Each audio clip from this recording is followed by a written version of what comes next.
Alrighty, so here we are. Welcome to everyone that's here right now. Thanks for joining. There's a lot more people that are on the invite list as well, so either they'll join when they can or they'll get a copy of this recording when we're done. So I am recording the presentation. Um, that being said, the main goal of this entire little seminar that we're having right now is to kind of make sure that I am able to pass on what was given to me, right? So this past match season, I was able to match. I got into family medicine as I aspired to, and my goal is in the long run to basically be a PCP, a primary care physician, and also run some of the other businesses and hobbies that I enjoy. So what we're gonna do is, try to do everything we can to share the knowledge of what I've gained ever since I've been in match since last year, and really just help you guys find even one thing that I've achieved my goal that helps you do better for your own match, right? So that's kind of what we're all here for. Um, I myself, I just got into PGY1 Family Medicine in Arnott, Ogden. I'm also the CEO of USMLE Live, which is a YouTube channel that I started in 2018 for full step lectures and stuff. And then during the whole math season, I actually got hired by American University School of Medicine in Aruba to be the director of student success there. So that's another thing I do there, where I run sessions similar to what we're doing here, and to professionally really guide and tailor those students through the different parts of med school, right? And NBME, STEP, and stuff like that, all the way through Match, which I'm doing with them even now. So we've all seen the Match timeline, the ones that's on the NRMP website and stuff like that, right? That tells you the deadlines that you have to work with and when things open up in terms of applications. This is more of a personal version of the Match timeline, which is how you should be functioning. Okay, so one of the LinkedIn posts I had made that got a lot of views was the one saying that if you haven't started preparing yet for your match, then you're already a little behind, right? And that's a fact because I didn't do it last time I was in match, and then I did do it correctly this time in match, and that's you have to start everything as soon as possible, right? April, May is like the perfect time to just jump right into it, assuming you're done with whatever else you were tied up with, whether it's step one, step two, etc. Probably step two, and possibly step three, right? Those are the things you should be at right now if you're trying to get into the upcoming match season. So you really want to start preparing your CV, your personal statement, gathering all your letter recommendations, because that takes time sometimes for the various physicians that might be uploading it.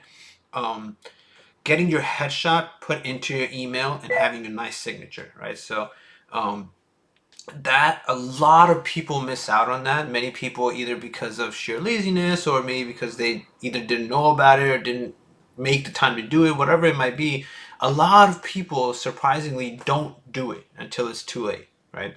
The first email you ever send out to a program should already have your headshot there, because there's a lot of names to remember, but as long as there's something there with a picture that has a face there, it's a little easier for people to remember who you are and recall that they have spoken to you before when they see that in your signature, right? Especially if you write any other title there. Like, for example, when I was applying, I used to put that I was a senior clinical research coordinator at NYU. That would be in my signature, right? The last time I was in Match, I wasn't doing that. I was actually a physician in Missouri working under a restricted license at an urgent care. So I had that in my signature, right? Which definitely played a bigger role in my match this time around compared to the last match, 2024, where I wasn't able to match. So that's some of the big things you want to work on starting from now to May, and really refine it. Because if you put together your CV, you put together your personal statement, you might think it's great or you might not think it's great. Either way, you need to tell yourself it can get better, and then you have to keep revising it. And sometimes you have to kind of look away from the first variation of your personal statement, the first layout of your CV, to come back and look at it again and now see things that you may not have seen were wrong with it the first time you looked at it. Okay, that's a big thing that you learn as you try to keep revising your personal statement and CV to really optimize it and make it more uh, match ready, essentially speaking. Um, Communications, right? Throughout June is when you kind of by then should have a list of programs ready that are suitable to you. right? Programs have more time before September draws near, and as we get closer to August and September, programs are not going to be responding to you, because by that point a lot more people have been emailing them, right? So if you were to send an email to a program coordinator or some PD today, there's a very high likelihood you would get a response. But if you're going to send that email out, you should have your headshot there, you should have a very professional layout to the email, and you should have the knowledge of what would be the right things to say, right? Connect with your letter of recommendation writers to make sure they're on board and aware that you're applying this year, because if they're not aware, then if you request something last minute, they might start traveling on a vacation. They might be about to retire, which was actually true for one of the people that wrote my LOR last time. And I caught them just in time to make sure they would stay on top of things until I was done matching, right? So you never know what's happening in someone else's life. Everyone that's important to you, you need to let them know that you're going to need them so that they can be ready to be there for you. And then in July, you should basically be feeling, by the end of July, be feeling like you're ready to just click send application. Even though you have all of August, and then of course that deadline of when September 14th or whenever this opens up for you to send the application, you want to be ready earlier, because then you want to spend the remaining few weeks to kind of refine any last minute stuff, right? You're going to learn more things, you're going to meet more people, you're going to try networking. Those are some of the things that are going to be happening throughout these 3 months as well, and you want to really optimize that. As far as this about me slide goes, for the most part, some of you may already know me because of LinkedIn and how you found me and stuff. But I mentioned USMLE Live. I mentioned the school of medicine I work for. Match 2024 was the first time I tried applying for Match. And there were a couple things I was missing back then that I fixed up coming into Match 2025. That basically ultimately did literally allow me to match directly because of those things. I didn't have step 3, so I knocked that out. I needed to network and get in touch with more residents that would be able to push for me. And I actually ended up matching in a program where a resident did push for me. And then I did much more prep in actually being ready to interview, right? And it doesn't matter how many people push for you and try to get you an interview. At the end of the day, you have to be able to sell yourself and speak really eloquently, be able to do all the right things. Every single word matters to be considered, right, and ranked ultimately. And then the plan here with this session that I'm doing with you guys, and my plan for everyone that's trying to go for Match 2026, is to really establish a circle with all of us where we can all make sure we match. And the reason for our match should be that something that either one of you guys shared with each other or something I said to all of you helped you improve in some way, right? And that's what we're doing here as part of this entire thing. So what do I provide? This is basically a simple list of some of the things that I do provide. And at a glimpse, it doesn't look like much because it's something that you're all probably already doing, right? Personal statement tailoring, working on your CV, picking out the programs that you're going to apply to, putting together nice emails to send to everyone, trying to network. And I know it can be very difficult depending on where you are. Like if you're a US IMG who's already in the US, then it's a lot easier to network, as opposed to a non-US IMG who may be somewhere else in another country outside of America. Then it's almost impossible to really connect with someone, at least face to face, right?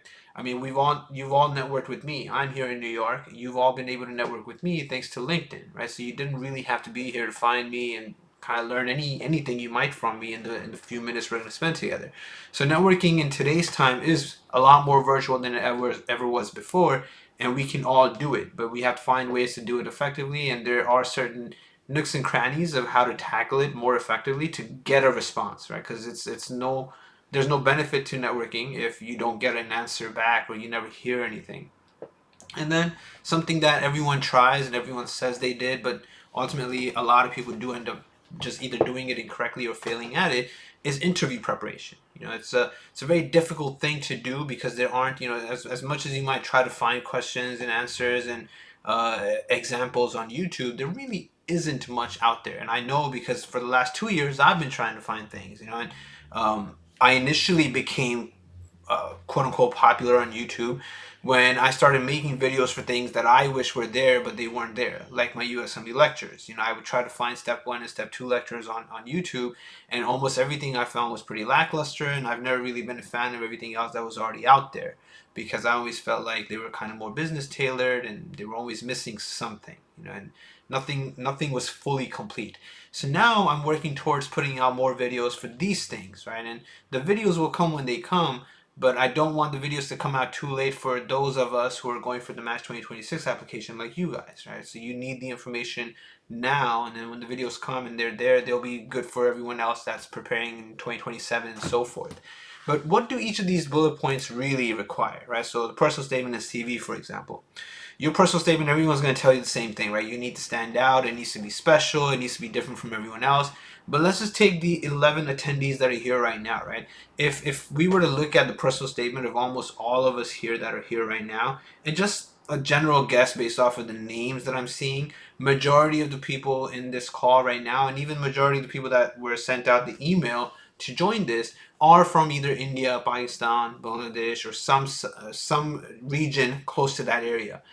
It's very safe to assume that a lot of your personal statements will all end up looking very similar. You're going to share some kind of story about what got you into medicine, and it might be something what's considered, generally speaking, even if it's true, is considered cliche to mention a story where some relative, whether it was your grandparent, mom, dad, etc., got sick, and then you were part of their healthcare, and that motivated you to go into medicine. That's a very, very, believe it or not, common personal statement that a lot of people who wrote those personal statements back in the day and continue to write those personal statements today truly believe it's a very powerful personal statement to write. And it's I'm sure at some point it isn't anymore. It just isn't anymore. And there has to be something really, really insane in there that makes it special. For example, one of my students wrote a similar personal statement, but his was actually special because he ended up actually giving his kidney to his mom, right? One of his kidneys to his mom because his mom needed it and he was a good donor. That makes an actually interesting story that brings up more dialogue. Why is this good? Because you want to give the program something to ask you about, right? If I'm going to tell you a story, it has to be a story that's so invigorating that you actually want to reach out to me and be like, hey, I heard your story. I was curious about X, Y, and Z. Like, how did you do that, or what happened after that, or etc.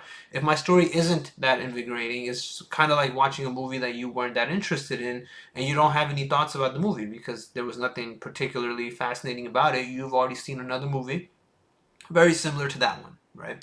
Your CV should be very specific. Now, everyone I've worked with so far has dense CVs with a plethora of bullet points, and it basically is a CV that's a laundry list of every single thing they've done at every single position they were in. And that's extremely unnecessary, right? Your CV in the real world should always be tailored to the person you're sending it to, right?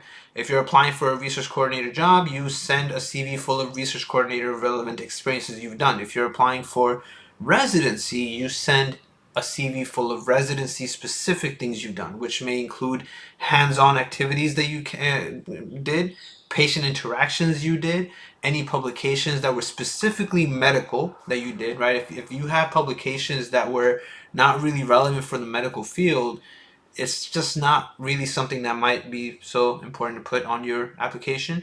And you want to condense it because you have to remember these people, the program directors and everyone else, are looking at thousands of CVs, right? So when they see yours, they're really just going to glance through it. And if the one or two words they're looking for don't show up, they're done looking at it, right? It's a very quick thing. And there's no time to really sit there and go through every single bullet point to find the thing that the program director is looking for. And you're already playing a video game about that because you don't really know what they're looking for. That's also another tough part.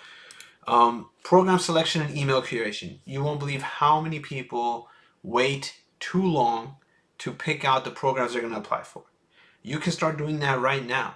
As soon as you have your access to MyURAS or you have your Residency Explorer application account, you start looking at programs and you need to see the ones that take candidates like yourself, right? So let's just say for this conversation, for this example, I'm just going to pick myself, that you're an applicant who's basically over age 30 and is of Indian origin but is a US IMG. But for this example, because I know most of us here are not US IMGs, I'll say let's imagine I'm a non-US IMG as well, right? So I'm not a US citizen now, and I'm from India, and I'm over 30. So if I'm going to apply to programs, like I wrote here, I'm not going to apply to programs that historically takes older grads that are over 35 or only Nigerian grads, because that doesn't make sense for me, right? It's great that there are programs that do that, and if I was Nigerian, I would apply to that program. Or if I was over 35 with possibly a year of graduation that's more than 5 years out, I would know where to apply. Unfortunately, this isn't really transparently listed out everywhere, and it's something that I look forward to fighting for and vouching for, and kind of bringing a revolution about. But at the moment, it's not out there. It's not there. No program tells you. Most recently, a lot of new programs that came out that did interviews after the interview season had kind of ended, but before match had ended, they took on candidates that were, now the match has ended, I'm going back and seeing who matched into those programs, were completely out of what I thought it might be. And I had applied to those programs, but had I known that that's what they were looking for, I would have never applied. You want to find this information by kind of basically going to the program's website, checking who their current residents are, and most times they tend to have pictures and names there to help you gauge. If a program is taking just USMDs and they're all white, then it's a very clear indication it might not be the best program for you to invest your money into, right? And it's just not for you, it's for them, and that's it. That's fine. Your emails also need to be more than a please consider me, okay? Now, a very common conflict in almost everyone I've worked with in preparing them for match is that there's a significant amount of imposter syndrome, right? Where we think we're not good enough. When you see residents who I worked with residents who were NYU medical students when I was there, right? They have prestige to them. They have a lot of character to them. They have some interesting charisma to them that when I was around them, I was just bewildered to see it. It was really, really cool, for the lack of a better word. It was just amazing. And the way they spoke, it was like they were already full-fledged physicians. And it makes sense for them to have that, right? I get it, because they're NYU lingo and med students. Of course, they're hot shots. But we also need to remember that we can't act like we're not hotshots, and that doesn't mean that you act egotistic or something. It's not. It's not for you to be someone with a bloated conscience or something like that. You just really need to make sure that you show programs you're considering them, right? Not tell them, hey, please consider me. You need to show them, hey, I was looking at your program as I was going through Residency Explorer and putting together my list of programs I'm going to apply to, and I liked X, Y, and Z about you guys, but I was curious about A, B, and C. I was wondering if there might be some insight on this or someone who I can talk to about this. And more often than not, the program will respond. Someone will respond, right? You send that email out to the program coordinator, the program director, the associate program director. Every email you can find that's relevant, you send it to all of them, CC them all on it. The one person that responds, you continue talking to them and continue being inquisitive. Because it doesn't help to be like, hey, I like your program. This is who I am. I've attached all my documents. Please consider me. They're not really interested in seeing that. It doesn't do much for them. And at the same time, why would they care about that email? Because they probably got like 50 other emails, 100 or 1,000 other emails of the same type. Yours comes earlier if you sent it, today, tomorrow, May, as opposed to everyone else who's going to be sending it in August and September. So maybe they'll still see yours and respond, but it's very unlikely. It's very unlikely. They're used to those emails. They need to see something that shows you're curious, you have questions, and that's where their emails exist, because people have questions and they're supposed to answer it. And hopefully they will. And as soon as you establish that first connection and you have your headshot at the bottom, you have your nice signature about whatever it is you do, whatever you're known for, whatever it is that you stand for. If you don't have a title in a job, you can put something that you stand for, something you look forward to doing, right? Aspiring to be a leukemia specialist, right? Boom, you just put that there. It needs to be specific because it shows you have a tunnel goal, right, that you're aiming towards.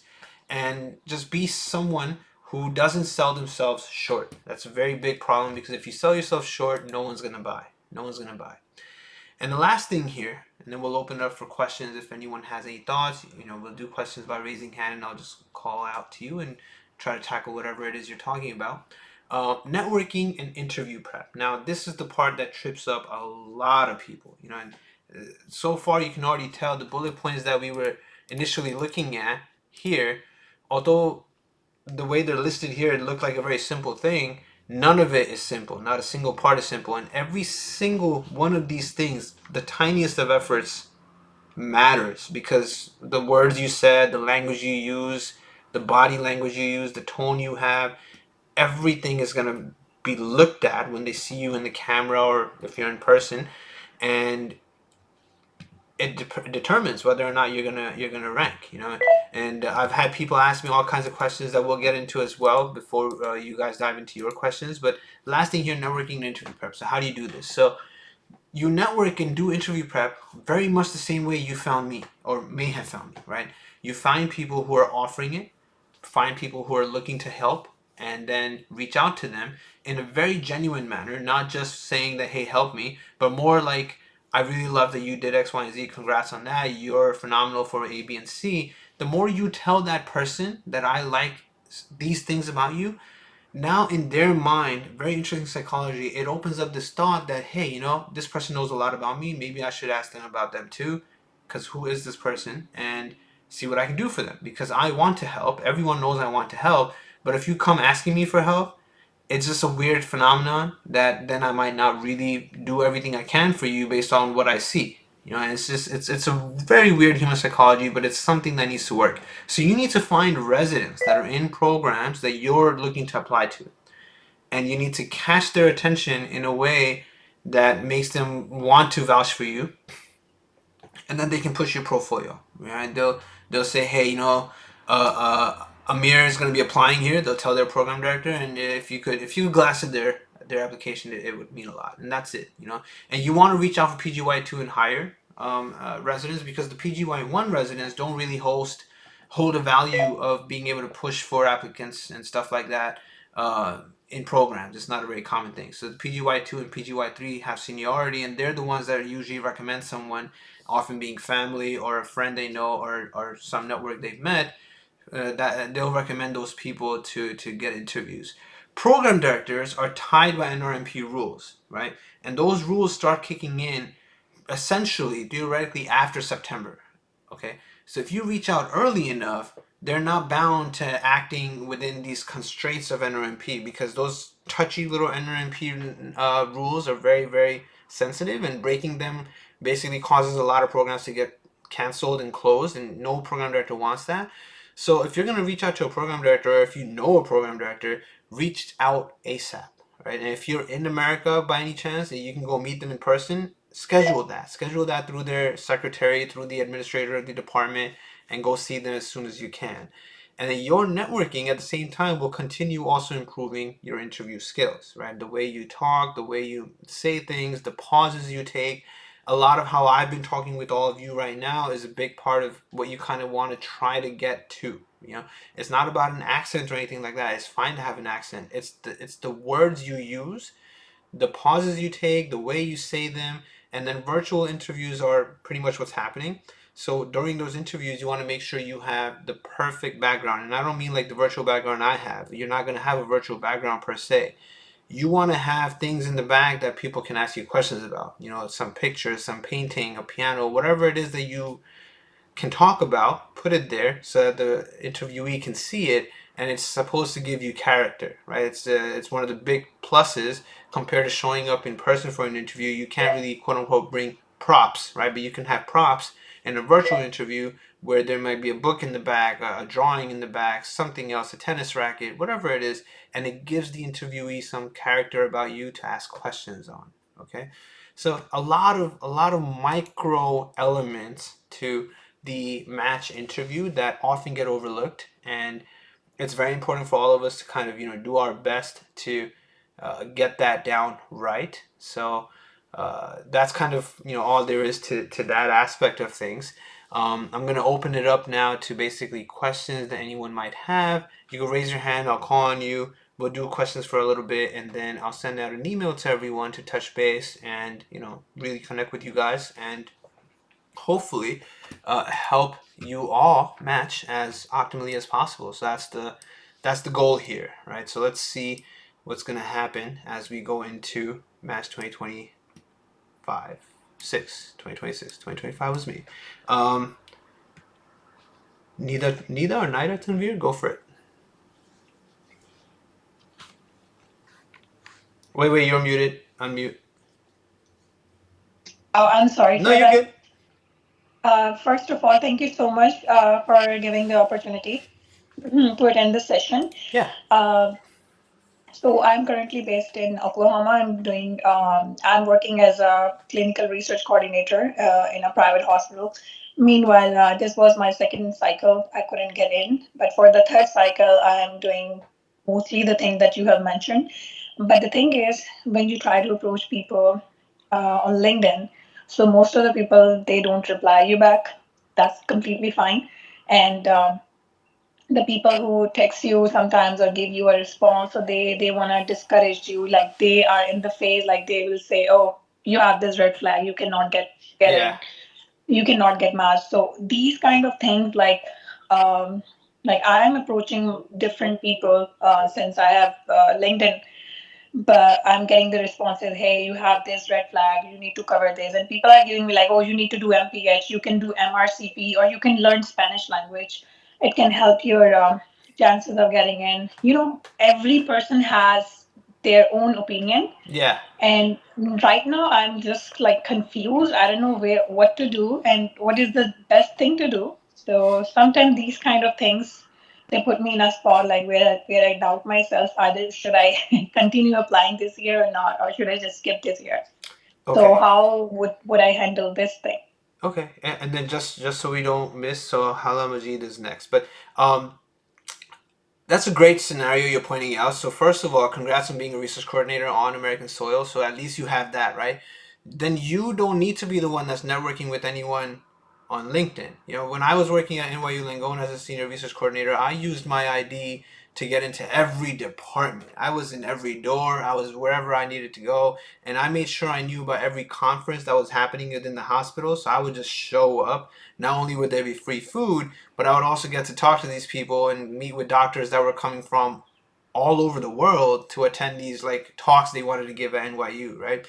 By meeting these people in person, you have to remember that psychological phenomenon I was saying. You're not going to go up to them and say, hey, I'm applying for match. Is there any way you can help me? Or any variation of this. You're going to go up to people ready and you're going to tell them, hey, I'm so glad I found you. I saw you were going to be here today. Or maybe whatever it is that you knew about them. And thanks for making time for me, blah, blah. And you'll tell them what you like about them, whatever it is. You'll tell them that you're a fan of whatever they became. Maybe they're a cardiothoracic surgeon and you love that they achieved this discovery in one of their publications a few weeks ago. Something that shows you actually invested time in getting to know them. And now naturally they kind of it's a, I love this thing, they just want to now kind of get to know you a little bit because you spent so much time getting to know them and you complimented them on it. You have people there in person. So it's a network that you can work on. You can also get letter recommendations from these people from what is essentially an American hospital, and it's going to be a fresh LOR. These things are going to be a big part of your application this coming season. And then whatever else that might require work, people are going to love tossing that at you because they give themselves a pat on the back saying, hey, I gave her the advice and hopefully she matches now. But I'm fluent in Spanish, but that was because that was something I started doing a long time ago. I can speak multiple different languages besides being fluent in Hindi/Urdu. I can speak Spanish. I understand Bengali really well, and then of course English, right? But this is not an advice I would give you. Hey, Dr. Tanvir, go learn Spanish. That's not gonna happen. But try networking, as I would say, in person the most you can. And as far as LinkedIn is concerned, now after this presentation, I would suggest that try networking with residents who are in programs that you're looking to apply to. And that means that these residents should be more like you also, right? So from your country, possibly have gone through the same struggles as you. Maybe they worked on something that you worked on as well, or maybe even attended the same institute, same medical college. And then it helps you connect with them even more, and hopefully they will reply. So hopefully that kind of answers your thoughts there. All right. Yeah, yeah, definitely, of course. Perfect. And then go for it. Hala. Um, Hi, am I audible? Yes, perfect. Okay, hi, my name is Hala Majid. My question is also basically based on networking. I'm actually an Indian, IMG, and right now I came to the US for my observerships. I came this April 4th, and I'm currently going to a clinic in Bronx. The thing is, I only go there for three times a week. So now I'm trying to find ways in which I can do the other 3 days a week in IMG friendly places, or just get to network and find consultants who can maybe vouch for me or give me a letter of recommendation. Mm-hmm. But the trouble I'm having is, like, I know there are lots of places nearby, but I'm not able to get in touch with them. Like, I tried New York Blood Specialist Center. I actually went in there and asked if I could be set up, like I could set up a meeting with one of the doctors there. But then they keep saying no, and giving me the hospital officer's number and stuff. And then I tried Yeah, contacting yeah. him, but then no response. Yeah, it's not And gonna then work. None of that's yeah, gonna so work. I don't know how I'm supposed to do this, because not everyone has email IDs on available on the net, Mm-hmm. and some of them, when I do call, it just goes to the secretary, but then they don't let help me set up a meeting. Yeah, And then yeah. some of them have to actually accept my LinkedIn request so that I can send them a message. So that's not possible. So It's I not don't know how possible, to yeah. go about this, Okay. and I'm trying to do it within this month because I'm only here in New York, Bronx this When do you month. go back? Yeah, I'll be going for other observerships. Okay, So, okay. All right, so after this is going to be Rivati, then Dr. Betsala, and then Akash, and that might be where we stop. But we'll see. All right, so hello. First of all, it's great that you're here in New York, right? So I'm in New York. I've worked in all these different places as well, and I've done all the same things that you're talking about, and no one does shit. No one responds because it is New York. Like no one has time for this, you know.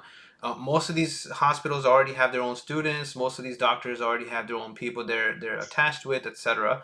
If it was any other state, there was a slightly higher chance they would do something for you. What you're gonna have to do here is find, if I was you, I would try to find Indian doctors that I can get in touch with within academic institutions. Okay, so like for example, NYU or Albert Einstein in Montefiore, Bronx, right? These two are big ones where if you can find an Indian doctor, you don't need to try to schedule something with him because it's probably not going to happen. It's better if you could just spend the entire day on the floor that guy works on somehow, right? And how are you going to accomplish that? That's another whole mission and a half. It's almost like a movie, but you would have to either find another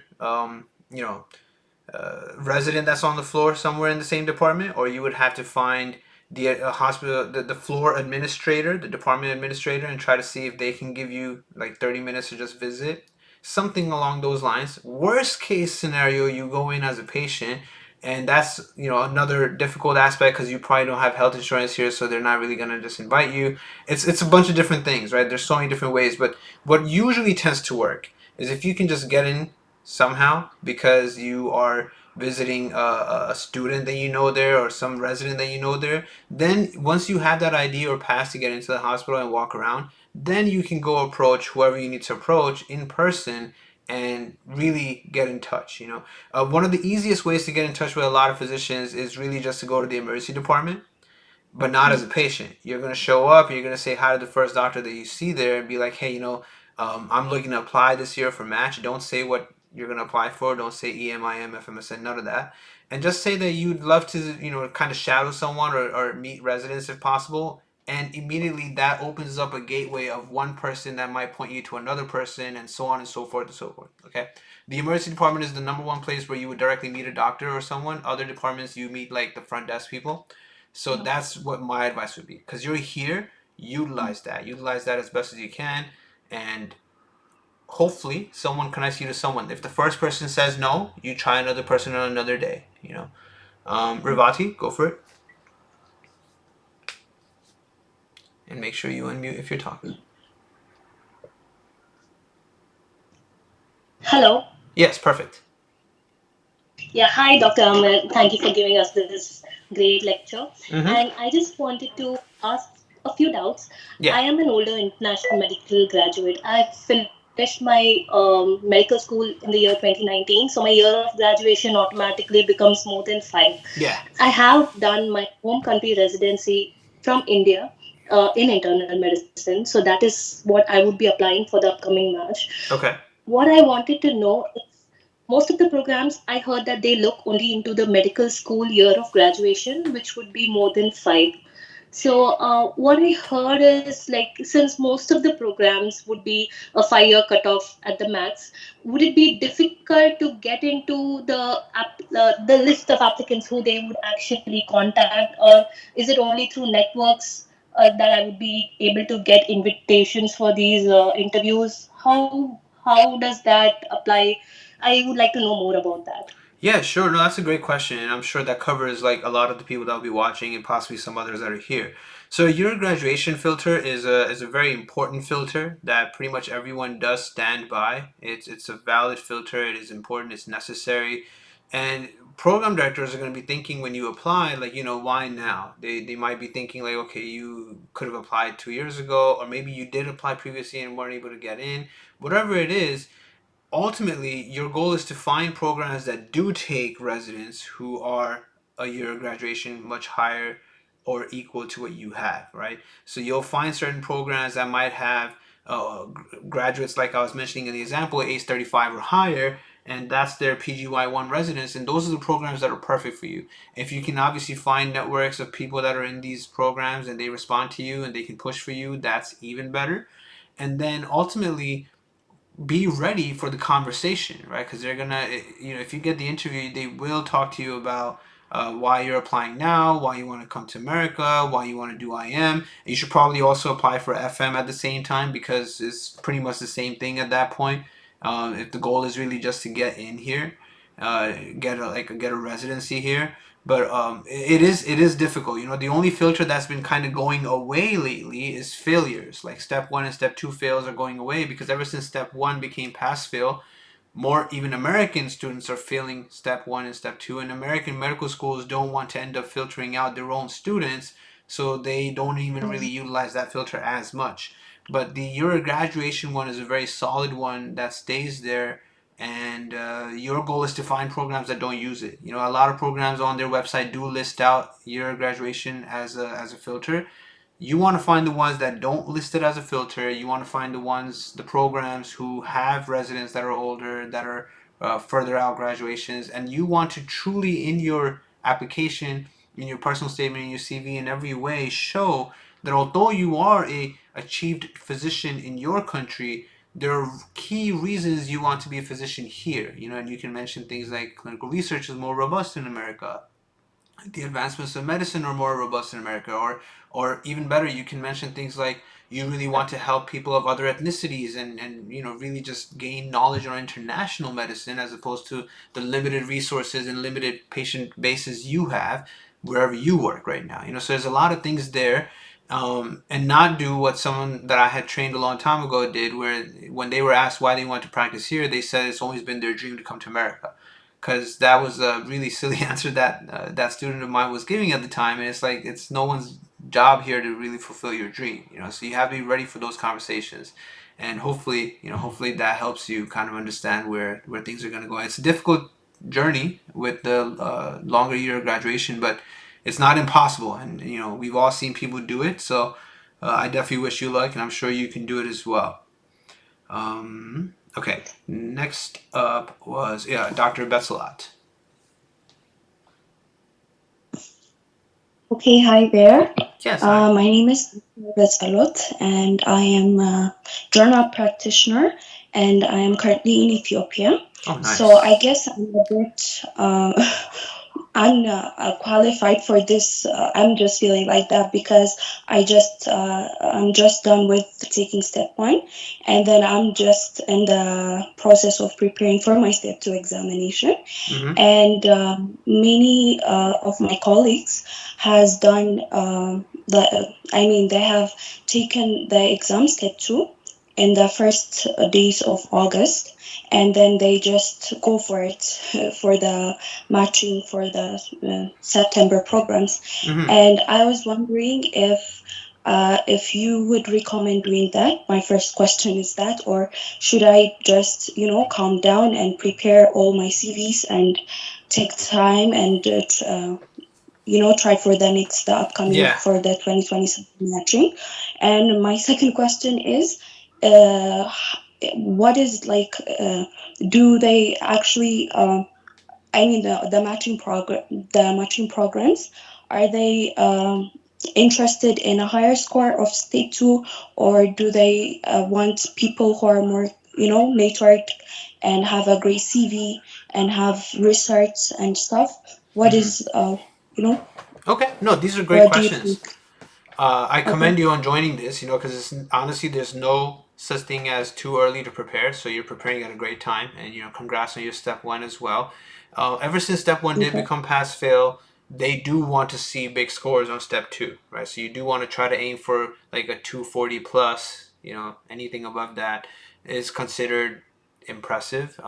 Because a 230, for example, is not going to be as impressive. Many people land that score, and these days a lot more people are landing higher than 250. So you do want to do that. Now, as far as applying the way you mentioned, if you can get your step two out by August, which you definitely can because it's only mid-April right now, then you should apply September. The only thing that would prevent you from applying September is really just a financial thing, right? Because applications are very expensive. But if you have the financial aspect of being able to apply, then the other thing is really gathering everything you need. Your letter of recommendations from everyone that you're going to be asking. You have time now to ask them early so that they can have it ready by the end of August. Your personal statement, you start working on that now, just like the timeline I showed at the beginning of this presentation.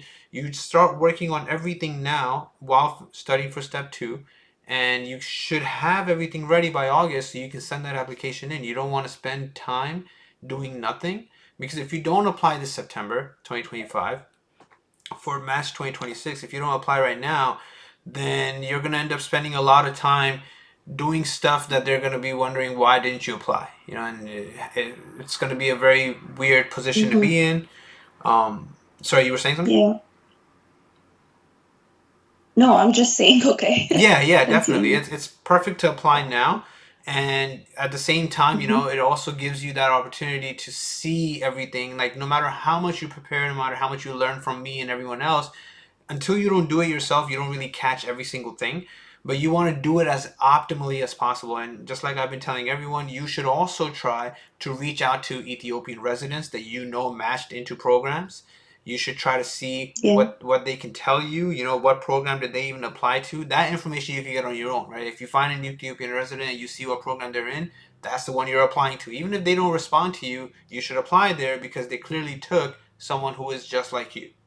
And that's a big thing that a lot of people miss out. Like, it would be silly, for example, for you to apply to a program that's never taken anyone Ethiopian. If you look at PGY 1, 2, and 3 for them, there's no one there that's from Ethiopia. Just don't try it. It's up to you if you want to try it, of course. I just wouldn't recommend it because it's probably not going to happen. Um, a lot of times people will tell you, hey, I'm from Ethiopia. I applied for that program. I did get an interview. They just didn't take me. Well, you have to remember, programs have ulterior motives for giving out interviews, right? If they interview you, on their statistics, they can say they interviewed someone from Ethiopia, which then next year will get more interviewees and more applicants from Ethiopia, but they never intended to take someone from there. So you don't want to become a Yeah. statistic for no reason. A lot of programs do interview people who failed step one, failed step two, just so they could say they interviewed someone who failed step one, step two, but then they never actually take Mm, or rank someone. It's just the ulterior motive of statistics, and that's a big part of it. So yeah, apply for sure, and you'll be fine. Just make sure you prep well and do your best on step two. All right, and then we can okay. wrap this Thank. up. Yeah, no problem at all. We can wrap this up with Akash. Go for it. What was your thought or question? Thank you so much for the session today, Dr. Malik. Yeah, no problem. My question might come off as a little niche. Mm-hmm. So I finished 4 months of USC, but two of them were in medicine, and one of them was in cardiology, and one of them was in pediatrics. But I also wish to apply FM. Like my main one is FM, and I'd also like add up PEDS. Like I'm not going to apply for IM. Got it. So my question is it important for me to like have pure FM based rotations and pure FM based LORs, or like like the pediatrics one or the medicine one would suffice? No, so that's a great question. And FM and IM are both, even PEDS, all three of these are positions where you should have diverse LORs. When I applied right now, my LORs, none of them were FM. None of them were even internists. when I was working at NYU, I needed to get fresh letter of recommendations because it had been such a long time for me. So I have two LORs that are from vascular surgeons, and it's a prestigious LOR because it's coming from NYU Langone, and then one LOR that was from a psychiatrist that I did my rotations with during medical school. And the reason I kept his LOR was because he was the chief of the department. So when you upload a letter of recommendation on ERAS, they ask you, is this letter coming from a chief? And you check the box, and maybe it means something for them, maybe it's considered a high ranking LOR, but you have to keep in mind not all LORs are equal. Okay, so if you're getting a letter of recommendation from a doctor that works in a private clinic and they have no attachment to any academic hospital, they have no anything that's very prestigious about them, then that LOR holds less value as opposed to the vascular surgeon from NYU or the chief department for a psych department at Emory, right? Stuff like that. I didn't have a single internist or FM letter of recommendation in any of my applications. I mean, I had LORs from him. I had the LOR from the internist I worked with in the urgent care as a physician myself in Missouri. I had an LOR from the internist I worked with here in Bronx for my med school rotation, but I didn't use those because one, they were older. Two, I felt like when those people wrote my LORs, I was different compared to how I was now. So I needed LORs that were more recent from people that truly knew me for who I am. So diverse LORs are good for these fields because in family, you're going to be seeing people of all kinds. You're going to get people with cardiac problems, you're going to get people with endocrine problems, you're going to get people with seizures. So if you have these different LORs, it shows that you have a lot of exposure to different fields, and that's a great thing for FM, IM, PEDS, all three. Okay, so Okay. Okay. yeah, so Thank you so definitely, much. yeah, definitely do that. It's actually better than having a LOR from a family practitioner or an internist, as far as I've seen. So that being said, I'm really grateful for you guys joining. I hope this has helped. I'm going to email all of you guys more of the information, and then if any of you are interested in taking me on for consultation and full services and guidance all the way up to the end of match, then we can touch base and communicate at that point. Thank you all so much, and best of luck.